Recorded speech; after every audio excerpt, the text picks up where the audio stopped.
encontrar la mejor manera de explicar algo que yo tenía allí desde hace rato pendiente. Y es que cada vez que en la escritura se dice y concertó un pacto con, o un pacto, hizo un pacto, etcétera, etcétera, se usa la palabra karat. Y lo he dicho aquí antes que karat es cortar, ¿se acuerdan? Y lo he relacionado siempre con el tema de los sacrificios, pero hay algo muy bonito en esto. Y es que en cada brit, en cada pacto que se hacía, había sacrificios de animales. Pero esos animales no se dejaban allí que se los comieran los pájaros. Los animales se comían. Así que tú comer de ese sacrificio, estabas comiendo del cuerpo del pacto. ¿Sí me explico? Tenías parte, porque te daban una ¿qué? Una tajada. Te daban una tajada del cuerpo de ese animal sacrificado. Y al tú comerte esa tajada del cuerpo, estaba siendo integrado. Eso lo explicaba alguien a nivel sociológico, por ejemplo, cuando explicaban allá en la Polinesia por qué hay tribus caníbales. Y eso allá en la Polinesia tiene un significado romántico. ¿Ya? Por eso, para entender la cultura, fíjense ustedes. ¿Por qué los polinesios se comen a sus seres queridos? ¿Ya? Uno de acá lo ve con un tabú y un bárbaro y todo. Y está obviamente que mal, ¿no? Pero entendiendo la filosofía de ellos, ¿cuál era? Que de esa manera ellos decían que el ser seguía vivo dentro de ellos. ¿Ya? Esa es la lógica de ellos. ¿Ya? Es como tú quemas ahora a alguien hoy, disolver la ceniza y tomarte el agua, una cosa así. Pero la lógica de ellos en su visión del mundo, eso es romántico. Es como si te llevo en mis venas, me alimenté de ti y aquí te llevo. Y así se expresa esa perdurabilidad. Aquí está ocurriendo, aunque lo veamos un poco extraño, está pasando algo así. ¿Me explico? Yehoshua está viviendo en nosotros. Digo, que no comiera mi carne. Claro, el que no come mi carne y ve mi sangre no es digno de mí, ¿cierto? Suena caníbal, ¿sí o no? Se escandalizaron. Señor, los fariseos se ofendieron con esta palabra que tú dijiste. Palabra dura es esta. Palabra dura. Está haciendo una metáfora muy interesante. Vista desde esa perspectiva sociológica es muy interesante, porque está viviendo literalmente en nosotros. De manera literal no fueron los apóstoles a comerse el cadáver allá en la cruz. Claro. Obvio. Pero hay una simbología. Ya lo mostraba. Ya lo mostraba. Claro. Y cada vez que entonces nosotros comemos el pan que dice que algunos lo comen dignamente porque no discierne el cuerpo de Cristo. ¿Ya? O sea que hay gente que se come el pan por comérselo, pero no es consciente que ese acto de tú comerte el pan en Pesaj está diciendo que tú eres un hijo del pacto y que Yehoshua vive dentro de ti. Y lo estamos haciendo a través de un símbolo, ¿eh? Pero es una realidad. ¿Cómo vive hoy Yehoshua dentro de nosotros? ¿A través de qué? De su Ruach. Pero el acto simbólico es para enseñarte que efectivamente Él ha ingresado de manera literal en ti. Porque es que a veces pensamos que Ruach HaKodesh es como una categoría muy abstracta, porque nunca hemos visto que ha descendido el Espíritu Santo de ninguna manera, ¿no? Entonces pareciera que como que no lo vemos. Es algo como que todo el mundo sobreentiende. Ah, no, sí, el Espíritu Santo. Pero es allí la riqueza y la hermosura de la cena de Pesaj, hermano. Porque cada año que nos reunimos, estamos dando testimonio público que efectivamente Yehoshua ha ingresado en nuestra vida. ¿Me explico? Literalmente. Estamos comiendo del pacto. Estamos comiendo del pacto, del cuerpo del pacto. ¿Sí me explico? Estamos comiendo, y por eso es que pan sin levadura y pan no leudado, porque en él no había pecado. Claro, que el pacto ya está consolidado, sino que ese es un recordatorio. Es un recordatorio. Y el Claro, Espíritu es Santo, memoria. Claro. que la persona discierna. Claro, entonces fíjate que es hermoso esto, porque no solamente es testimonio para nosotros y testimonio nuestro hacia los demás, sino ¿para qué? Para nuestros niños. Nuestros niños cada vez se acostumbran a comer una vez al año y nos ven a nosotros en lo mismo. el niño va a quedar con la inquietud, ¿verdad? ¿Y por qué hacemos esto? Y ahí lo dice, cuando tu hijo te pregunte mañana, ¿qué es este servicio? Tú le vas a decir que Adonai nos sacó con brazo extendido de Egipto, ¿ah? Hizo señales, hizo prodigio y todo, y nos hizo partícipes de un pacto. Y Él, en última, está enseñándonos que este pan que nos estamos comiendo hoy es para que te acuerdes que Él ha venido a vivir literalmente dentro de ti. Amén. Amén. Y que entonces, ¿qué es lo que hace el alimento dentro de nosotros? Se distribuye entre todo el cuerpo. Fortalece nuestro cerebro, los pensamientos, ¿verdad? Los sentidos, etc. Entonces, en esa manera muy simbólica, cada vez que comemos Pesaj, el pan, ¿ya? Estamos comiendo el cuerpo de Mashiach, simbólicamente, para que demos testimonio y recordemos y reafirmemos cada año que Él ha venido a vivir dentro de nosotros. Claro, Claro, que come literalmente, porque ese es el problema de la transubstanciación. Por eso fueron 150 años de pelea. Claro. La transustanciación. Claro, exacto. En un libro que se llama Los Hugonotes. Que Eso, habla de la historia. esa es la herejía. Porque entonces, ¿cuál es la herejía allí? Que entonces Jesús está muriendo cada vez que se hace una misa. Y Jesús hizo un solo sacrificio. ¿Cómo dicen los católicos? Orar para que este sacrificio. ¿Ya? Y están hablando de sacrificio. Josué murió una sola vez. Nosotros estamos haciendo un acto simbólico nada más, no literal. Pero ese acto simbólico está enseñando que literalmente el poder de Dios está habitando dentro de nosotros. ¿Se dan cuenta? Entonces la literalidad no debe recaer en el pan, sino en el poder de Dios. Bueno, y también existe, o sea, la creencia de algunas personas de que el texto donde dice que el Espíritu nos llevará a recordar las cosas, significa que no se debe celebrar por lo menos la Pascua. Imagínate. No, sí, claro, Eso porque es esa lo es que la quiere moda. decir. Claro, porque lo hemos dicho de que no, como que Jesús viene y ahora todo te lo recuerda, y lo dijimos aquí hace poco. La venida del Ruach HaKodesh no tiene el propósito de abolir los mandamientos, sino de proporcionarnos a nosotros la justicia de la Torah plasmada en ellos. ¿Me explico? Que era lo que le faltaba a los mandamientos, la justicia. Claro. de Dios. Por ejemplo, si este fleco que usamos, el objetivo era que cuando lo veas te acuerdes de los mandamientos, hoy con más razón esto va a funcionar mejor. No quiere decir, como ya tengo el Espíritu Santo y ahora me acuerda él, yo me tengo que olvidar del fleco. No, esa lógica es extraña. Yo no termino de entenderla. Pero si el mismo Dios dio el mandamiento, ¿cómo él mismo lo va a quitar ahora? Aunque ya trajo algo mejor. ¿Mejor en qué sentido? Si es lo mismo. ¿Ya? Es lo mismo. Igual hoy está ocurriendo. ¿Cuántos dicen que están en iglesia y no se les vive olvidando la escritura? Se les vive olvidando. Facilito, porque la carne es débil. ¿Ya? Y Dios, entonces ¿qué pasa? Que la gente es tramposa, ¿sabes? Pues entonces, como dice el hermano, no, el Espíritu Santo nos recuerda todas las cosas. ¿Ya? Y resulta que por andar confiando en que el Espíritu entonces es el responsable, y que así si a ti se te olvida algo fue porque el Espíritu no te lo recordó. ¿Ya? Eso es tramposo. Porque una cuestión grave, no, se me olvidó. No, es que tú tienes un deber en el mandamiento. O sea, que el culpable es el otro, ¿cierto? Claro, El claro. santo poder de Dios. Por eso es que en Israel se dice, una de las grandes diferencias con el mundo occidental es que aquí se admira mucho lo que se hace voluntariamente. Entonces pareciera que no admiramos lo que se hace por obligación. Pero en Israel se admira más lo que se hace por obligación que lo que se hace voluntariamente. ¿Por qué? Porque el que lo hace por obligación siempre lo va a hacer, aunque no le guste. En cambio, el que lo hace voluntariamente, hoy no amanecí de ganas. Y no lo hacen. ¿Ya?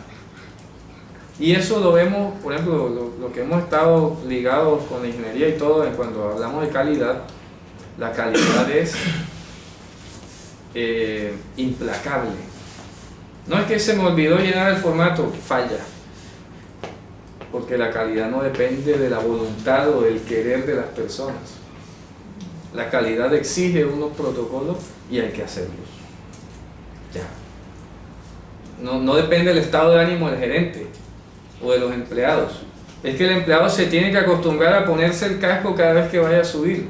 No, que no se lo quiere poner, entonces lo tiene que despedir. ¿Ya? Así. Porque las leyes laborales son así. Se llega a caer, se llega a partir la cabeza, ¿a quién le va a echar la culpa? Al gerente. No al empleado por no ponerse el casco. Al gerente por no hacer que se lo ponga. Porque para eso está la ley de la calidad. ¿Te das cuenta? Piensen ustedes. Entonces, esto es lo mismo para nosotros hoy. No podemos estar fiados de que no, que ahora el Espíritu acabó con todos los mandamientos. Es que esto tú tienes un deber diario de recordar. Tú, porque es que se trata de ser conciencia. Este mensaje que te dice hoy que el Espíritu Santo es el que te recuerda las cosas y que ya no tienes necesidad de hacer nada, está simplemente carcomiendo la conciencia de los creyentes. ¿Sí? Porque tú como que puedes vivir una vida paralela y de vez en cuando te conectas con el Espíritu y ya, pero sigues la vida. Resulta que el tú estar obligado, instado a cumplir unos requisitos, te va a hacer diestro. ¿Qué dice? Los que tienen los sentidos ejercitados en el discernimiento del bien y del mal. Usted sabe lo emocionante y la adrenalina que circula cuando estamos en panes sin levadura y tú estás pendiente de no comer levadura. ¿Ah? Espera un momentico, te llega el paquete de galletas, espera un momentico, no tiene levadura, no. Eso te ejercita.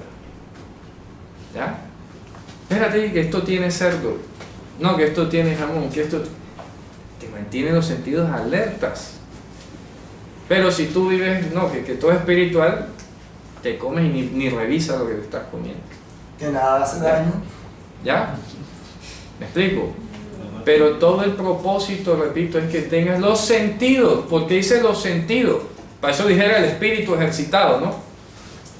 Los que tienen los sentidos ejercitados en el discernimiento del bien y del mal. ¿Qué dice Pablo? Temo que vuestros sentidos sean extraviados de la sincera fidelidad de Yeshua Mashiach. Porque Dios no desconoce que todavía somos carne. Es que a veces la gente como que se cree que es de cuerpo glorioso ya.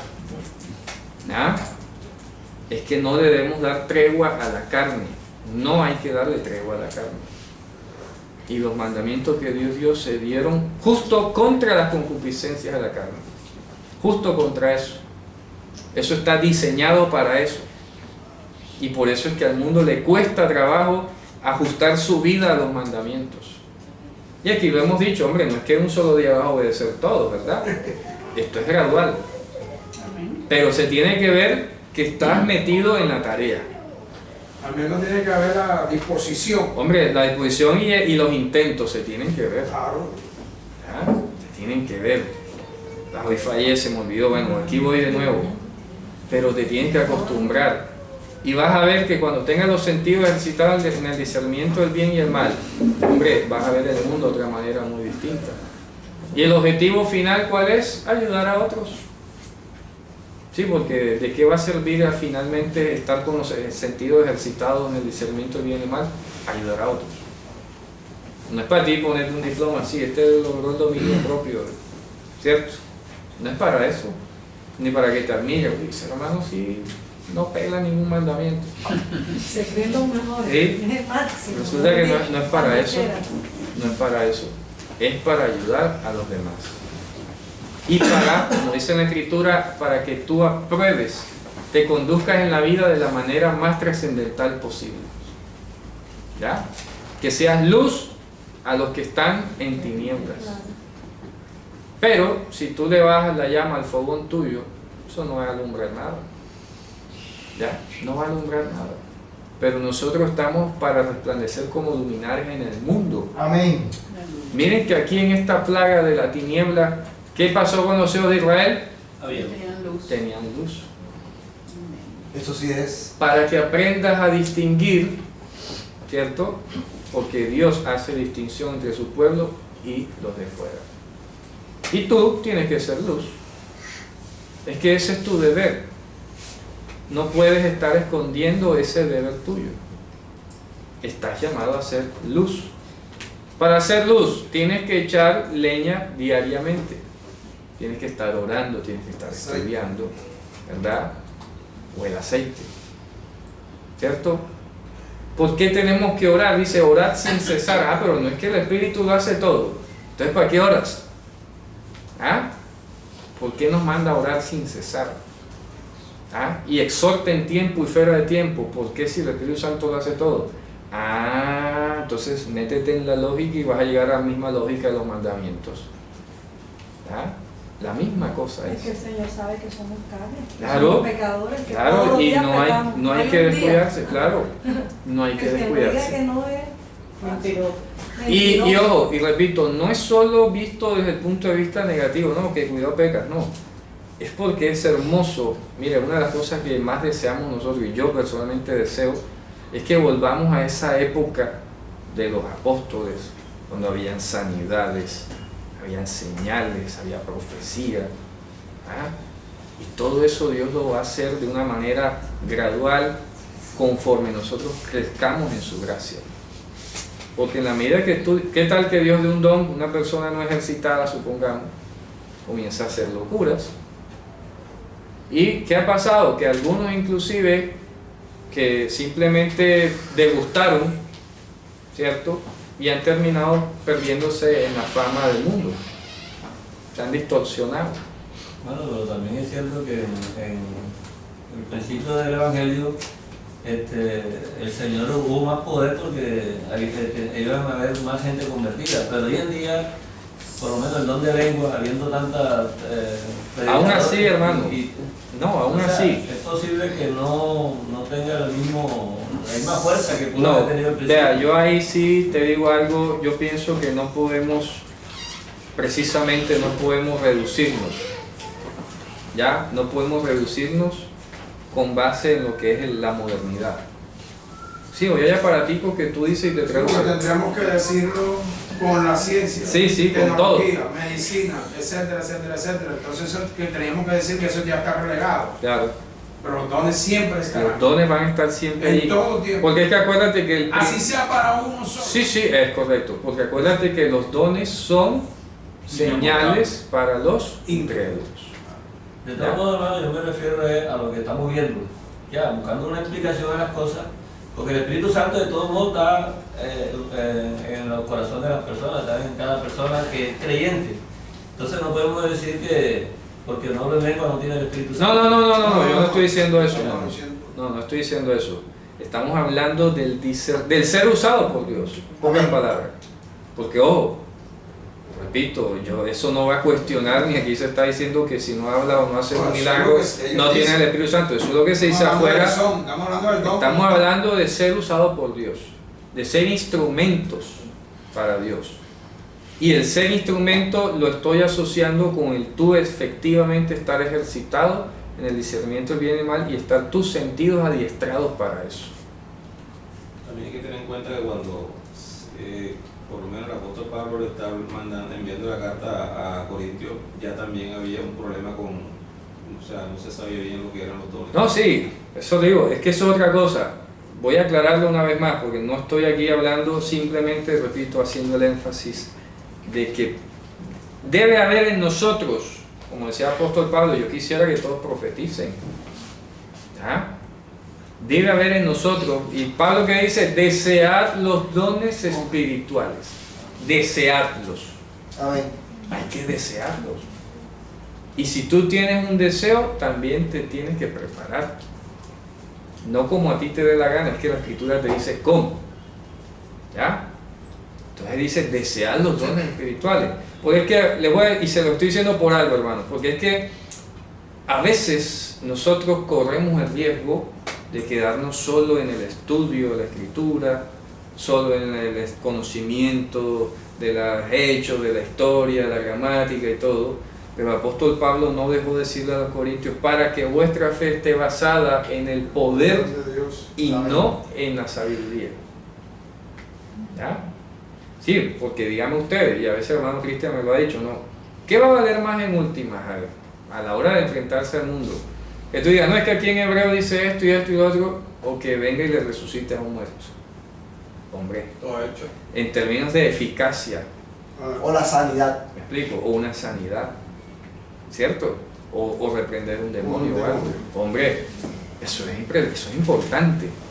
Entonces, así como dedicamos tiempo, que debe ser así, porque hablamos anoche, es necesario hacer esto sin dejar de hacer aquello, ¿no? Igual. Obvio. O él y también ir a orar por los enfermos. Claro, por eso le digo, el ejercitarse en el discernimiento del bien y el mal, ejercitarse, hay que ejercitarse, está bien y excelente el estudio, y aquí lo promovemos como, mejor dicho, como en pocos lugares, pero es importante que seamos conscientes de que hemos recibido el poder de Dios y que a veces como que Que no solo todo esto. como que no se está manifestando, no sé, algo está pasando. Debe ser. De pronto nosotros nos acostumbramos a ver los milagros de Dios en todo, porque ciertamente salir del sol diariamente es un milagro. No, sí. No, pero estamos hablando de los hechos prodigiosos. Estamos hablando de Estamos hablando de manifestaciones del poder de Dios, que no son cosas naturales, naturales, nada. porque Estamos hablando de cosas aquí lo hemos hablado, sobrenaturales. estamos hablando de cosas maravillosas, ¿ya? Y yo desearía eso, que deseemos los dones espirituales. Deseemos los dones espirituales, Señor. Yo quiero, por ejemplo, a mí personalmente, yo he dicho siempre, Señor, yo quisiera que cuando hubiera una persona, poderle imponer las manos y que se sane. Sí, no sé, enfocado con la sanidad. De pronto el otro le gustaría tener palabra de discernimiento, una profecía. No sé, deseémoslo. Son Porque, 9 dones. claro, están allí para algo, ¿no? No podemos quedarnos solamente en el estudio aquí metido y olvidarnos que hay un mundo espiritual, En tinieblas. claro, que hay que enfrentar. Por las obras. Y que Dios no en No vano, podemos llegar con la esencia que hablamos aquí. Sí, sí, sí. Porque no van a entender nada. no hay ni siquiera entender, porque tendremos un curso de gramática primero para que nos entiendan. Hombre, una demostración sencilla. El resto, venga y siéntese y ahora sí le voy a enseñar. Vamos a enseñar. ¿Ya? ¿Cómo son las cosas? ¿Cómo son las cosas? Y para eso es que hay que estar preparado. Claro. Que ese es el defecto que tienen los hermanos. Claro, que no se preparan, pero sí Claro, de pronto Dios hace un milagro allá, pero eso queda allí como que lo dejan ahí con el milagro. quedan ahí y no crecen. Y ahí se quedó, ¿verdad? Entonces les hace falta estudiar. Nosotros aquí, bendito Dios, tenemos una buena enseñanza, ¿verdad? Que Dios nos favorece y todo, pero no hay que descuidar lo otro. Hay que hacer vibrar en nosotros ese, bueno, hacerlo es una forma de decirlo, ¿no? Hay que desear que sea utilizado por Dios. Pedíselo. Claro, con señales y prodigios. Pedíselo. Porque dice, las puertas del Sheol no prevalecerán contra ustedes. Amén. Amén. Eso hay que usarlo. Hombre, si estamos... nosotros más que el resto de los hermanos que se gozan a veces con pequeños milagros, y nosotros más que nadie estamos convencidos del poder de Dios. Amén. ¿Ya? Mucho de una mejor manera que de pronto muchos otros hermanos. Porque tenemos un conocimiento de causa y consciente de quién es Dios y de su capacidad, de su poder. Pero, repito, a veces como que estamos ahí como que achantados, ¿verdad? Y esperando que, sí, que la vida pase. Hombre, hay que desearlo, hay que desear servir. ¿Ya? ¿Qué dijo el Mesías? El que no se haga como uno de estos no va de primero. Tiene que ser como siervo. Y ser siervo implica ser usado por Dios de manera maravillosa. Amén. No es solamente el servicio de que pone la sillita allí, que barre, que recibe a los hermanos, porque a veces se asocia el servicio con eso, con esa humildad, y está bien, eso está bien también, pero eso nunca va a significar el todo. El servicio también se debe hacer con señales y prodigios. Amén. Dígame. Primera de Corintios 2. Y estuve entre vosotros, dice Pablo, con debilidad y mucho temor y temblor. Y ni mi palabra ni mi predicación fue con palabras persuasivas de humana sabiduría, sino con demostración del Espíritu y de poder, para que vuestra fe no esté fundada en la sabiduría de los hombres, sino en el poder de Dios. Maravilloso, claro que sí. Cita espectacular, contundente. ¿Ya? Entonces repito, tenemos que no descuidar ese aspecto de la fidelidad que nos ha sido dada. Sí, podemos estar bien